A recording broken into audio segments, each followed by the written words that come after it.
Internal combustion engines जैसे petrol engine और diesel engine को स्टार्ट करने से पहले यह ज़रूरी है कि उस पर से लोड हटा दिया जाए। इसके अलावा यदि पावर इंजन से सीधे पहियों तक चली जाए तो हो सकता है कि इंजन लोड न ले पाए और बंद हो जाए। दूसरी ओर अगर इंजन पर्याप्त पावर पैदा करता है तो गाड़ी अचानक से चल पड़ेगी, जिससे लोगों को असुविधा या नुकसान भी पहुंच सकता है। इसलिए यह ज़रूरी है कि इंजन को पहियों से धीरे से जोड़ा जाए।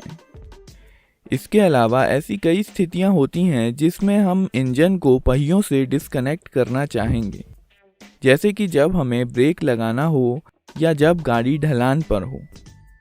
इसके अलावा गियर्स बदलने के लिए भी इंजन को ट्रांसमिशन सिस्टम से डिस्कनेक्ट करना ज़रूरी होता है। क्लच एक ऐसा मैकेनिज्म है जो ज़रूरत पड़ने पर इंजन को ट्रांसमिशन से कनेक्ट या डिस्कनेक्ट कर सकता है।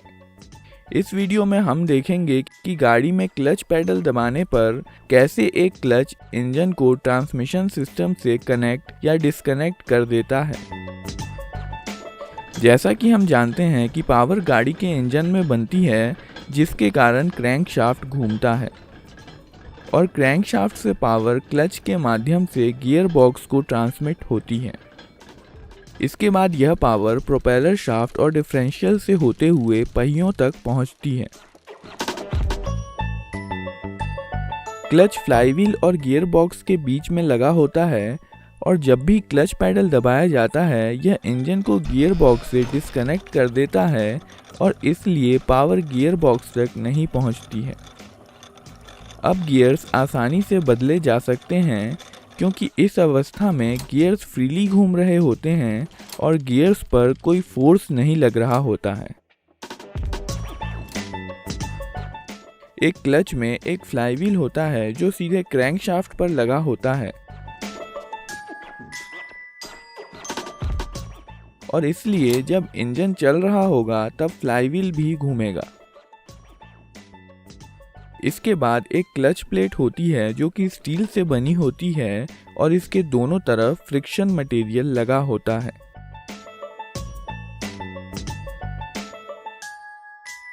क्लच प्लेट एक स्प्लाइन शाफ्ट पर लगी होती है और यह शाफ्ट पर आगे पीछे मूव कर सकती है। यह स्प्लाइन शाफ्ट गियर बॉक्स का इनपुट शाफ्ट होता है और जब तक क्लच को डिसएंगेज नहीं कर दिया जाता है यह गियर बॉक्स को पावर ट्रांसमिट करता रहता है। मान लीजिए इंजन चल रहा है और इसलिए फ्लाईव्हील भी घूम रहा है। अब अगर क्लच प्लेट को थोड़ा एक्सियल फोर्स लगाकर फ्लाईव्हील के कांटेक्ट में लाया जाए तो इन दोनों के बीच फ्रिक्शनल फोर्स लगना शुरू हो जाएगा और क्लच प्लेट घूमने लगेगी। जैसे जैसे एक्सियल फोर्स बढ़ता है वैसे वैसे फ्रिक्शनल फोर्स भी बढ़ने लगता है और धीरे धीरे क्लच प्लेट और फ्लाईव्हील एक ही स्पीड से घूमने लगते हैं। जब फ्लाईव्हील और क्लच प्लेट एक ही स्पीड से घूमने लगते हैं तब यह आपस में स्लिप नहीं करते और हम कह सकते हैं कि क्लच पूरी तरह से एंगेज्ड है। क्लच के एंगेजमेंट के लिए यह एक्सियल फोर्स प्रेशर प्लेट द्वारा लगाया जाता है। प्रेशर प्लेट को स्ट्रैप प्लेट की मदद से लचीले ढंग से क्लच कवर द्वारा सपोर्ट किया जाता है।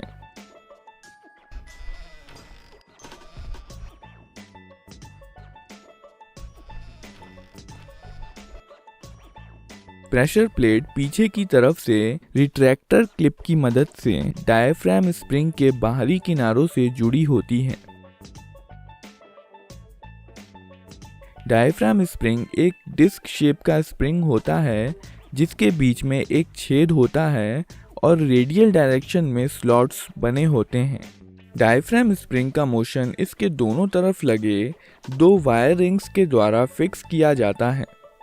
यह वायर रिंग्स स्प्रिंग के बाहरी किनारे से थोड़ी ही दूरी पर लगे होते हैं और एक फलक्रम की तरह काम करते हैं। इसलिए जब स्प्रिंग के सेंटर में एक्सियल फोर्स लगाया जाता है तो इसके बाहरी किनारे विपरीत दिशा में चले जाते हैं और जब फोर्स हटा दिया जाता है तो स्प्रिंग वापस पहले वाली स्थिति में चला जाता है।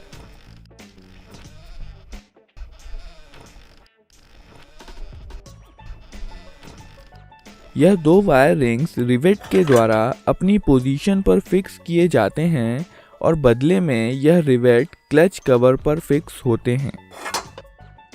चूंकि प्रेशर प्लेट डायफ्राम स्प्रिंग से जुड़ी हुई है, यह स्प्रिंग के बाहरी किनारे के साथ मूव करती है।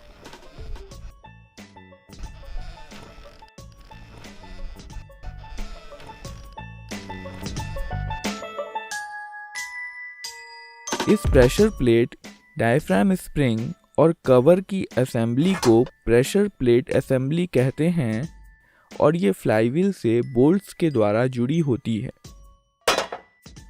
इसलिए फ्लाईव्हील और प्रेशर प्लेट असेंबली एक यूनिट की तरह काम करते हैं और एक ही स्पीड से घूमते हैं। फ्री कंडीशन में डायफ्राम स्प्रिंग कोन शेप का होता है,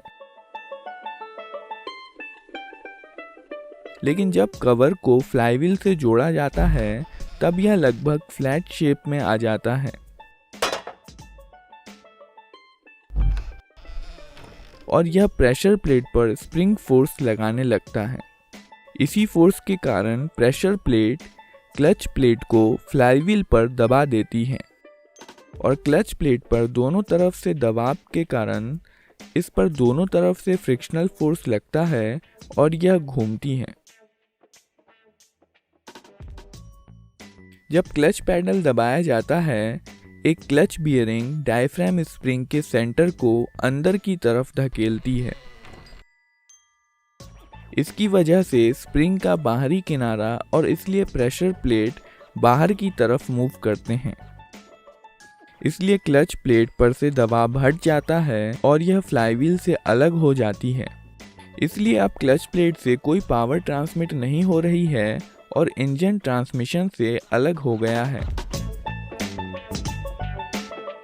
जब क्लच पैडल को रिलीज कर दिया जाता है तो क्लच प्लेट फ्लाईव्हील से वापस जुड़ जाती है और एक बार फिर से क्लच से पावर ट्रांसमिट होने लग जाती है। इंजन में फ्लक्चुएशन, अचानक से क्लच एंगेजमेंट या दूसरे किसी झटके का ट्रांसमिशन पर असर कम करने के लिए क्लच प्लेट में टॉर्शनल स्प्रिंग दी जाती हैं। गियर बॉक्स का इनपुट शाफ्ट स्प्लाइंड हब से जुड़ा होता है। वहीं रिटेनर प्लेट्स क्लच प्लेट पर फिक्स होती हैं। हब इन दोनों रिटेनर प्लेट्स के बीच में लगाया जाता है और कुछ हद तक घूम सकता है। टॉर्शनल स्प्रिंग को लगाने के लिए स्लॉट्स दिए जाते हैं। इस प्रकार जब क्लच एंगेज होता है तो क्लच प्लेट के घूमने के कारण पहले स्प्रिंग्स हब पर कंप्रेस होती हैं और फिर यह हब पर फोर्स लगाने लगती हैं, जिसके कारण हब घूमता है।